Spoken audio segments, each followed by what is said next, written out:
नमस्कार। श्री राम कथा।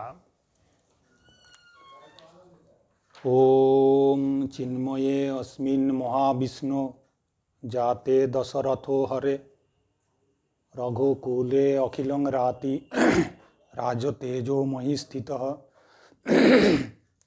स राम इति लोकेषु विदुद्वदि प्रकटीकृतः राक्षसा चेन मरणं जानति सो उद्रेको अथवा राम नाम भुवि ख्यात अभिरामेन वा पुनः राक्षसान् मर्तरूपेण राहुरनसिजं यथा प्रभाहीनां स्तुता कृत्वा राज्यर्हानां महिभृतां धर्ममार्गं चरित्रेण ज्ञानमार्गं च नामतः यथा ध्यानेन वैराग्य ऐश्वर्यं शस्यपूजनात् तथा रात्यस्य रामाक्षा भुविषा ततः रमन्ते योगिनो अनन्ते नित्यानन्दे चिदात्मनि इति रामोपदेनासो परं ब्रह्म विधीयते चिन्मयस्य अद्वितीयस्य निष्कलस्य शरीरिणः उपासकानां कार्यार्थं ब्रह्मणो रूपकल्पना।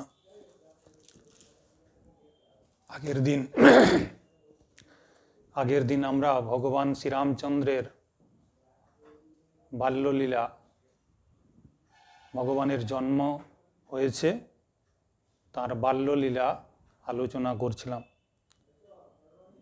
আজও আমরা সেই বালকাণ্ডই আলোচনা করব। ভগবান জন্মেছেন রাম রূপে রাজা দশরথের গৃহে। মাতা কৌশল্যা এই অনিন্দ সুন্দর শিশুটিকে দেখে আনন্দে আত্মহারা হয়েছেন। বিশ্ব চরাচর যেন আনন্দে মগ্ন হয়েছে। পুরো অযোধ্যা নগরী যেন আনন্দে মাতোয়ারা হয়ে উঠেছে।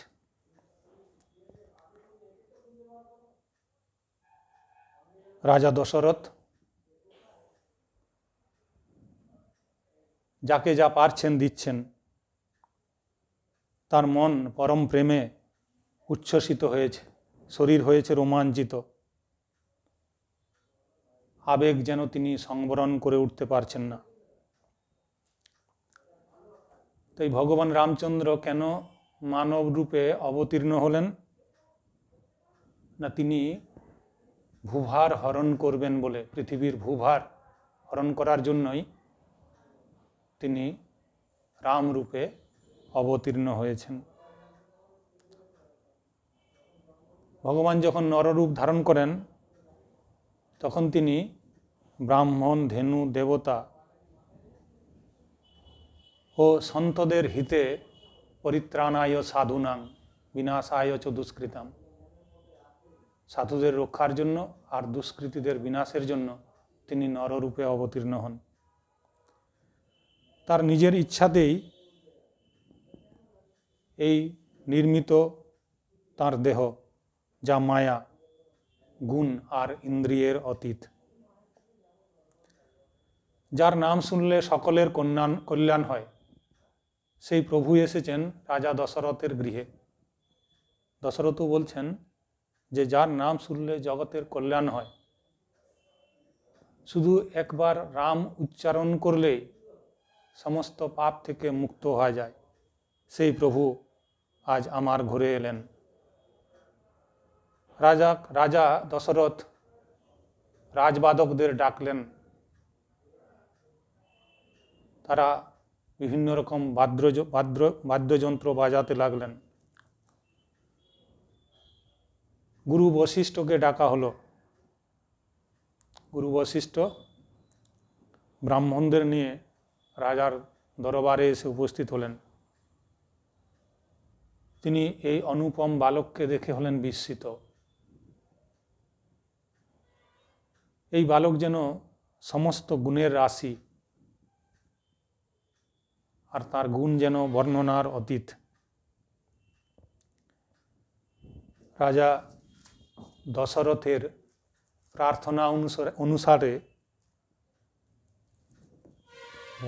মুনি বশিষ্ঠ এই শিশুর নামকরণ করলেন রাম। রামকথার অর্থ রামকথার অর্থ ভক্তগণ যাতে যেখানে রমণ করেন তিনি রাম। এই রাম নাম বহু হিতকারী, পরম সুখদায়ী। এরপর মুনি বশিষ্ঠ রামের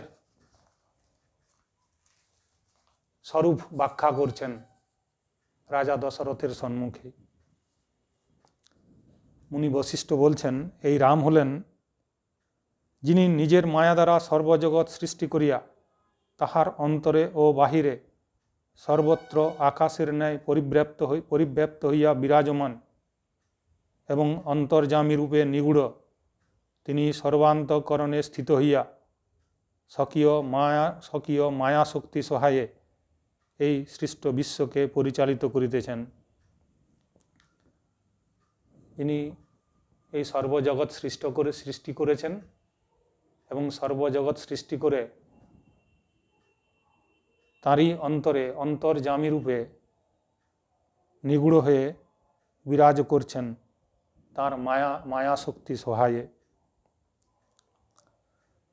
চুম্বকের সান্নিধ্যে লোহখণ্ডের গতিশীলতার ন্যায় যাহার সান্নিধ্যবশত এই বিশ্বপ্রপঞ্চ সদা আপন নির্দিষ্ট পথে পরিভ্রমণ করিয়া থাকে, সেই পরমাত্মা শ্রীরামচন্দ্রকে আত্মবিষয়ক অবিদ্যা তমসাচ্ছন্ন বিমূঢ় ব্যক্তিগণ জানিতে সমর্থ নহে।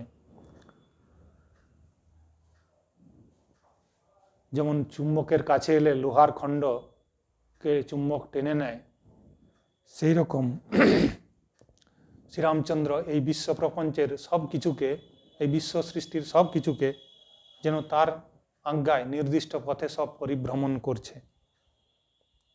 সেই রামচন্দ্রকে জানতে কারা পারে না?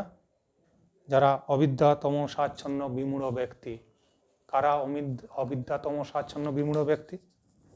না, যারা স্ত্রী পুত্রাদিতে আসক্ত। সংসারে আসক্তি হলো বন্ধনের মূল কারণ। যেখানেই থাকি আমরা যদি অনাসক্ত হতে পারি তাহলে ঈশ্বর লাভ আমাদের সহজ হয়ে যায়।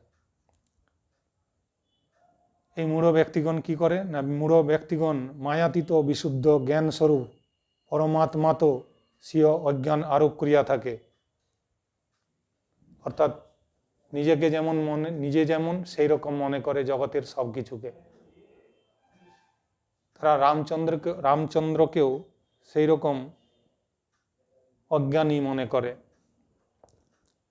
সর্বদা স্ত্রী পুত্রাদিতে আসক্ত ও নানা কর্মে বিব্রত থাকিয়া সেই পামর জীবসমূহ সংসার চক্রে নিরন্তর পরিভ্রমণ করিয়া থাকে। স্ত্রী পুত্রাদিতে আসক্ত অর্থাৎ সংসারে আসক্ত আর নানা রকম অসৎ কর্মে লিপ্ত। তারা রামচন্দ্রকে জানতে পারে না, আর জানতে না পেরে কি করে না বারবার এই সংসার চক্রে আবর্তিত হয়। যেমন ভ্রান্তিবশত যদি কেউ না জানে, সোনা কেউ যদি না চেনে, তার গলায় যদি সোনার হার পরিয়ে দেওয়া হয়, সে সোনার হারের মূল্য বোঝে না। সেই রকম এই অজ্ঞানী লোকেরাও পরমেশ্বর শ্রীরামচন্দ্রকেও জানতে পারে না, এই সংসার রূপ মায়া তাদেরকে গ্রাস করে রেখেছে বলে। রামচন্দ্র হলেন পরমানন্দ স্বরূপ। বশিষ্ঠ মুনি বলছেন রাজা দশরথকে, রামচন্দ্র হলেন পরমানন্দ স্বরূপ। ভগবানই একমাত্র পরমানন্দ স্বরূপ। শ্রী শ্রীমা বলছেন ঠাকুরকে কোনোদিন নিরানন্দ দেখিনি, অর্থাৎ তিনি পরমানন্দ। সেই জন্যই তিনি কখনো নিরানন্দ থাকতে পারেন না। ভগবান রামচন্দ্র হলেন পরম ব্রহ্ম, সেই জন্য তিনি পরমানন্দ স্বরূপ। বিজ্ঞান ঘন, জ্ঞান ও অজ্ঞানের সাক্ষী, কমলনয়ন রঘুকুল শ্রেষ্ঠ শ্রীরামচন্দ্রে লেশমাত্র অজ্ঞান অবস্থান করিতে পারে না। কারণ তিনি মায়াধীশ, মায়ার অধিষ্ঠান, মায়ার আশ্রয় বলিয়া ওই মায়া তাহাকে মোহিত করতে পারে না। ভগবান শ্রীরামচন্দ্র হলেন মায়াধীশ, মায়ার অধিষ্ঠান, তার থেকেই সমস্ত মায়ার সৃষ্টি উৎপত্তি। আর মায়া তাকেই আশ্রয় করে থাকে বলে তাকে ওই মায়া মোহিত করতে পারে না। ঠাকুর কথামৃতে বলছেন, হে রাম, তোমার ভুবন মোহিনী মায়াই ভুলিও না। অর্থাৎ শ্রীরামচন্দ্রের মায়া হলো ভুবন মোহিনী। সব মানুষকে যে কোনো সময় যত বড় পণ্ডিতই হোক, জ্ঞানী হোক, মায়া তাকে গ্রাস করে ফেলতে পারে। শ্রীরামচন্দ্রের মায়ার এমনি প্রভাব। সে যাই হোক, ভগবান রামচন্দ্রের স্বরূপ ব্যাখ্যা করে মহামুনি বশিষ্ঠ তিনি দশরথের আর 3 পুত্রেরও নামকরণ করলেন, ভরত, শত্রুঘ্ন আর লক্ষণের। এই সময় দেবতারা স্বর্গ থেকে নেমে এসে মানুষ রূপে অযোধ্যা নগরীতে অবতরিত হলেন এবং ভগবানের সেই অপরূপ লীলা দেখতে লাগলেন।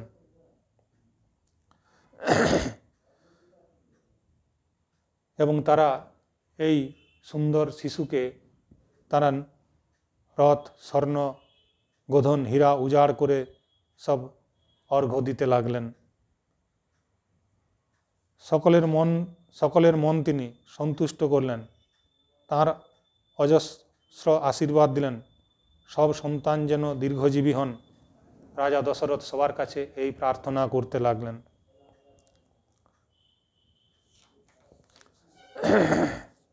এই রাম হলেন কে না, যো আনন্দ সিন্ধু সুখকারী, শ্রীকরতে ত্রৈলোক্য সুপাসী, সো সুখ ধাম রাম অসনামা, অখিল লোকদায়ক বিশ্রামা। এই রাম হলেন আনন্দের সমুদ্র, যিনি সুখের রাশি। রাম হলেন সুখের রাশি, আনন্দের সমুদ্র, যার কৃপাকণায় ত্রিভুবন তৃপ্ত।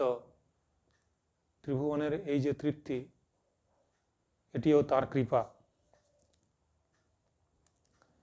সেই সুখধাম, রাম হলেন সুখধাম, নিখিল বিশ্বের শান্তিপ্রদ এর নাম হলো রাম।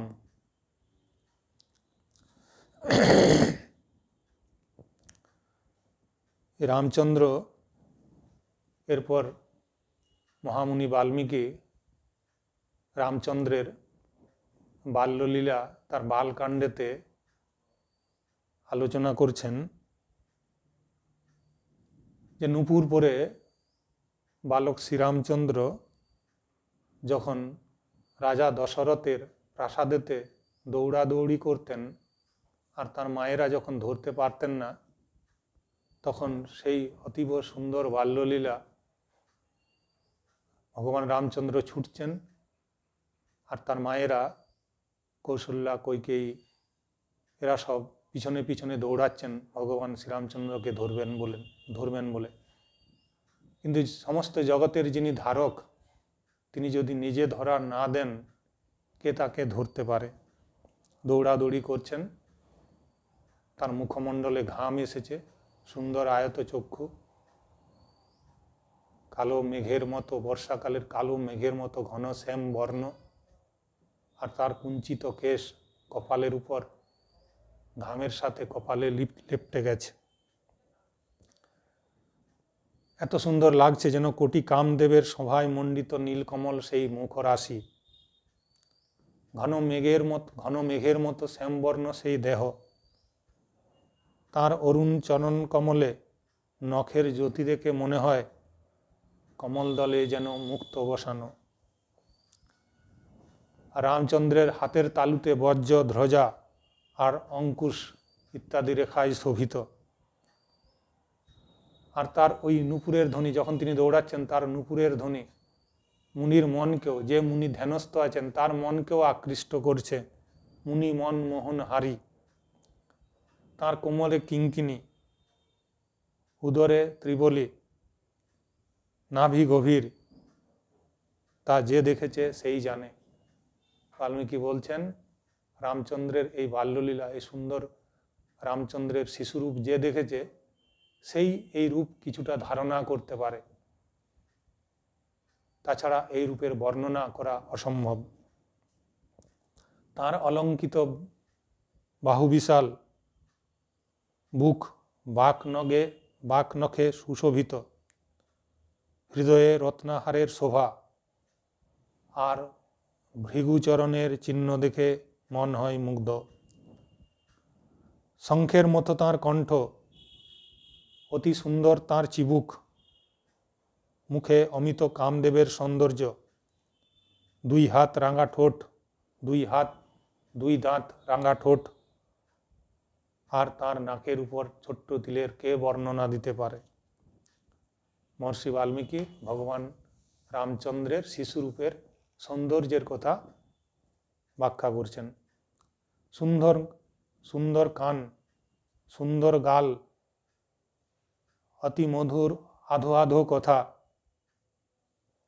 মা তার চিকন কুঞ্চিত কেশ বহু যত্নে বিন্যস্ত করছেন। পীত রঙের আংরাখা তনুতে বিলম্বিত,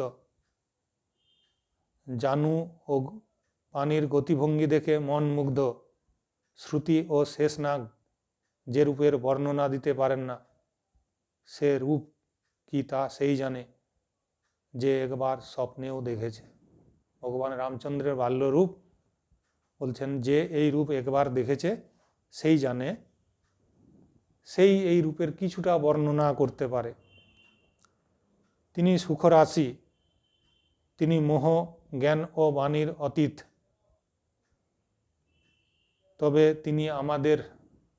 তবে তিনি প্রেমবশে এই পবিত্র বাল্যলীলা করছেন।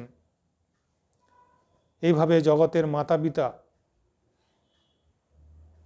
শ্রীরামচন্দ্র অযোধ্যাবাসীদের সুখ দিতে লাগলেন। জগতের মাতা পিতা শ্রীরামচন্দ্র তিনি নিজেই শিশুরূপে অবতীর্ণ হয়েছেন রাজা দশরথের গৃহে, এবং রাজা দশরথ এবং তার রানীদের পিতৃমাতৃত্বের সুখ প্রদান করছেন। অর্থাৎ কিন্তু তিনি নিজেই তো জগতের পিতা, জগতের সৃষ্টিকর্তা। যারা এলেন এই বালক রঘুনাথের কাছে ভক্তি নিবেদন করতে, তাদের চোখে এই লীলা যেন, তাদের চোখ এই লীলা দেখতে সমর্থ নয়, সেই জন্য তাদের চোখে সাক্ষাৎ ভবানী যেন প্রকটিত হলেন। এই রঘুনাথের প্রতি বিমুখ থেকে কোটি উপায় অবলম্বন করেও সংসার বন্ধন থেকে মুক্তি পাওয়া যায় না। চরাচরের সমস্ত জীবকে যা বশে রাখে, সেই মায়াও প্রভু ভগবানকে ভয় পায়। আমরা যে সংসারে আসক্ত হয়ে আছি তার মূল কারণ হলো মায়া আমাদেরকে আবদ্ধ করে রেখেছে। যতক্ষণ না এই মায়া আমাদের চোখের উপর থেকে অজ্ঞানের অন্ধকার দূর করছে, ভগবৎ কৃপায় আমাদের এই অজ্ঞান অন্ধকার দূর হচ্ছে, ততক্ষণ পর্যন্ত আমরা নিজের প্রকৃত স্বরূপ উপলব্ধি করতে পারি না। সেই জন্য ভগবানের কৃপাতেই এই মায়া থেকে আমরা মুক্তি পেতে পারি। আর এই মায়া থেকে মুক্তি পাওয়ার একমাত্র উপায় হলো ভগবান শ্রীরামচন্দ্রের শরণাগত হওয়া। কারণ তিনি কি করেন না, তিনি ভ্রুকুটি বিলাসে চোখের পলকে এই মায়াকে নাচান, অর্থাৎ এই মায়াকে হটাতে পারেন। এমন প্রভুকে ভজনা করো, মনে ও কথায় ও কাজে চতুরতা ত্যাগ করে ভজনা করলে রঘুনাথ কৃপা করেন। চতুরতা ধর্মজীবনের সব থেকে বড় বাধা। এই চতুরতা ত্যাগ করতে হবে মনে, কথায় আর কাজে। মন, কথা আর কাজ, এই তিনটি থেকে চতুরতাকে ত্যাগ করতে পারলে আর সেই শুদ্ধ মনে ভগবান শ্রীরামচন্দ্রের ভজনা করলে রঘুনাথকে লাভ করা যায়। তো ভগবান রঘুনাথ রামচন্দ্র সমস্ত তার বাল্যলীলায় সমস্ত অযোধ্যাবাসীকে সুখ প্রদান করছেন। আর কৌশল্যা, তার মাতা কৌশল্যা এত আনন্দিত, কখনো এই সুন্দর শিশুকে কোলে রাখছেন, কখনো বা দোলনায় দোলাচ্ছেন, কখনো বা তার কাঁধের উপর তুলে নিয়ে গিয়ে কাঁধের উপর তুলছেন, তাকে আদরে আপ্যায়িত করছেন। এই প্রেমমগ্ন কৌশল্যা দিনরাত কোথা দিয়ে যায় তা জানতে পারছেন না। সন্তান স্নেহে মা বালচরিত গাইতে লাগলেন। তো মা কৌশল্যা তার নিজের শরীরবোধও ভুলে যাচ্ছেন এই শিশুরকে দেখভাল করার জন্য। একদিন কৌশল্যা ভগবান রামচন্দ্র শিশু রামচন্দ্রকে স্নান করাচ্ছেন, স্নান করিয়ে তাকে দোলনায় চড়াচ্ছেন। নিজের কুলদেবতাকে পূজা করার জন্য যা কিছু তিনি তার কুলদেবতাকে যিনি প্রত্যেকদিন তিনি পুজো করতেন, বিষ্ণুর পূজা করতেন, সেই পূজার অর্ঘ্য ভোগ এই শিশুকে তিনি খাওয়াচ্ছেন। কখনো তিনি পূজার নৈবেদ্য এই শিশুর মুখে তুলে দিচ্ছেন, আবার এই শিশুকে খাওয়ানোর জন্য তিনি রান্নাঘরে ভোগ রান্নার ঘরে গিয়ে ভোগ নিয়ে আসছেন, অন্নভোগ নিয়ে এসে এই ছেলেকেই নৈবেদ্য এই ছেলেকে নিবেদন করে খাইয়ে তার প্রসাদ জ্ঞানে তিনি খাচ্ছেন। এইভাবে কৌশল্যা কখনো এই শিশু রামকে সন্তান রূপে, কখনো ইষ্ট রূপে দেখছেন।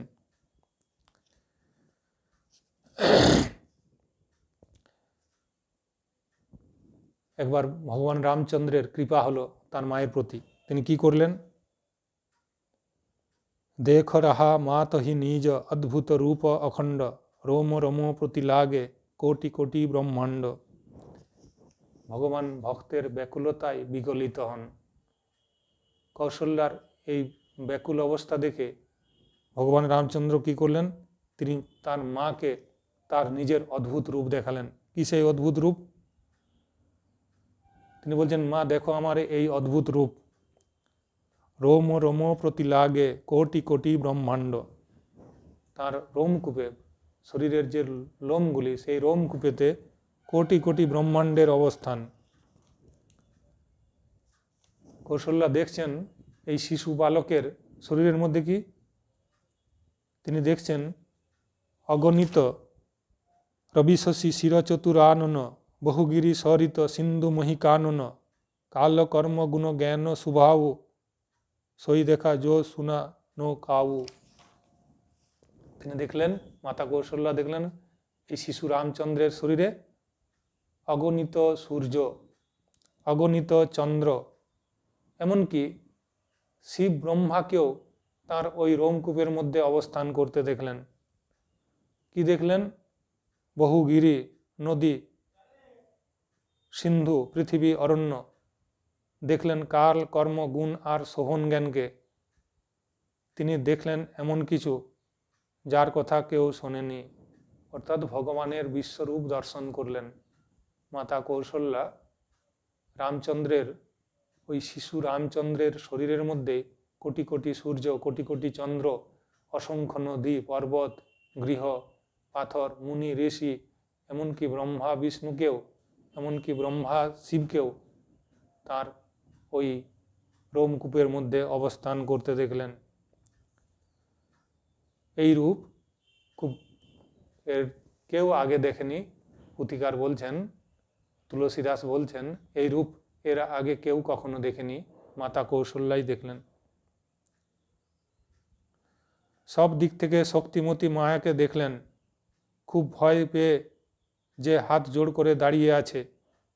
জীবকে দেখলেন, মায়া যাকে নাচায়। দেখলেন ভক্তিকে, যে যা মায়াবন্ধন থেকে মুক্ত করে।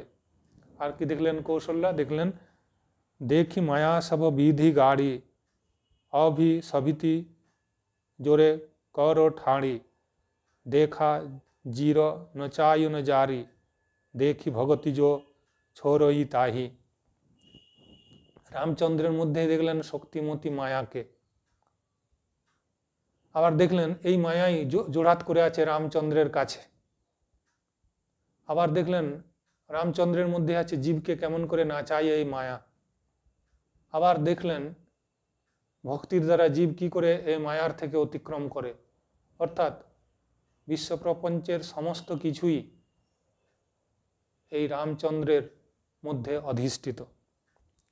মাতা কৌশল্যার শরীর হলো রোমাঞ্চিত, মুখে কথা ফুটল না, চোখ বুঝে চরণে মাথা নোয়ালেন। কি করলেন মাতা কৌশল্যা? শিশুকে তার চরণে প্রণতি জানালেন।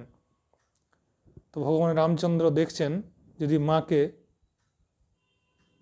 এই রূপ দেখানো হয় বা এই রূপ তিনি বেশিক্ষণ দেখেন, তাহলে তার সন্তান স্নেহ রূপ, তিনি যে সন্তান স্নেহ পাবার জন্য ভগবান শিশু রামচন্দ্র যে সন্তান স্নেহ পেতে পারেন তা তিনি পাবেন না। তখন তিনি কি করলেন না সাধারণ শিশু রূপ আবার ধারণ করলেন। ভয় পেয়ে মাতা কৌশল্যা কি করছেন না ভয় পেয়ে স্তুতি করতে পারলেন না। তিনি মনে মনে ভাবলেন জগৎ পিতাকে আমি সন্তান হিসাবে পেয়েছি।